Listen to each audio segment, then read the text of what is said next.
True ultra instinct Goku আর রিয়ন king থর এর মধ্যে কে সব থেকে বেশি পাওয়ারফুল?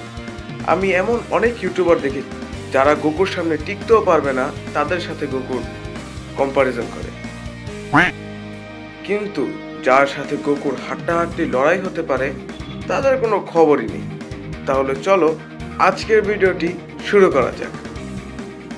আজকে আমরা সর্বপ্রথম দুটো ক্যারেক্টারের ক্ষমতা, স্পিড এবং তাদের ফিটস নিয়ে কথা বলবো। তাহলে চলো প্রথমেই কথা বলে নেওয়া যাক গোকু নিয়ে। গোকুর ট্রু আল্ট্রা ইনস্টিংক্ট ফর্মে তার রিফ্লেক্স এতটাই নিখুঁত হয়ে যায় যে সে চিন্তা ছাড়াই প্রতিক্রিয়া জানাতে পারে। এই ফর্মে গোকু তার সাইয়ান ইমোশন আর আল্ট্রা ইনস্টিংক্টের প্রশান্তি একসাথে ব্যালেন্স করতে পারে।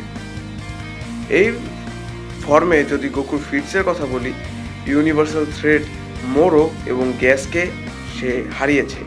তার শক্তি পুরো গ্যালাক্সি কাঁপিয়েছে, আর একটা গ্যালাক্সি ঠিক কতটা বড় তা আমি তুমি সবাই জানি।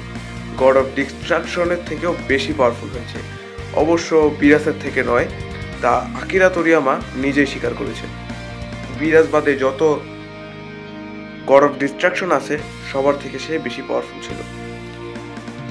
এই ফর্মে গোকু একজন অ্যাঞ্জেল লেভেলের যোদ্ধা।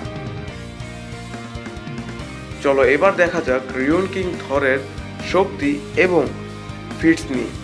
রিয়ন কিং থরের কাছে আছে রিয়ন ম্যাজিকের অ্যাক্সেস, যার মাধ্যমে সে টাইম, স্পেস এবং রিয়েলিটি ম্যানিপুলেট করতে পারে।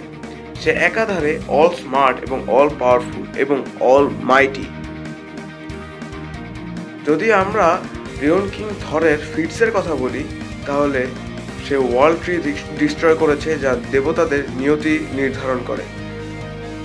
শ্যাডো গডদের হারিয়েছে, যারা কিনা গডেরও গড, যারা কিনা ওডিনের থেকেও অনেক বেশি পাওয়ারফুল।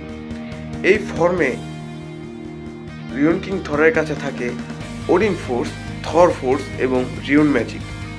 মহাবিশ্বের অনেক বাস্তবতাকে সে আরামসে মুছে ফেলেছে। রিয়ন কিং থর আসলে একটি অমনিভার্সাল ক্যারেক্টার, যাকে হারানোটা স্ট্রং থেকে স্ট্রং ক্যারেক্টারদের জন্য অনেক কঠিন হয়ে দাঁড়ায়। তাহলে এবার বিশ্লেষণ করা যাক তাদের যুদ্ধ কেমন হতে পারে। গোকু এবং থর। গোকুর গতি নিয়ে। গোকু ট্রু আল্ট্রা ইনস্টিংক্ট তার রিফ্লেক্সেসকে এতটাই নিখুঁত করেছে যে থরের পক্ষে তা ধরা কঠিন। থরের রিয়েলিটি ম্যানিপুলেশন এবং টাইম কন্ট্রোল গোকু তা ছাড়িয়ে যেতে পারবে না কখনো। আর যদি সহনশীলতার কথা বলা যায়, গোকু ইউনিভার্সাল আক্রমণ থেকেও টিকে গেছে, কিন্তু মাল্টিভার্সাল স্কেলে আক্রমণ আরও শক্তিশালী। থরের জ্ঞানের গভীরতা তাকে যুদ্ধে সুবিধা দিতে পারে। সবশেষে একটা কথা আমি নিজে থেকে বলতে চাই, যদি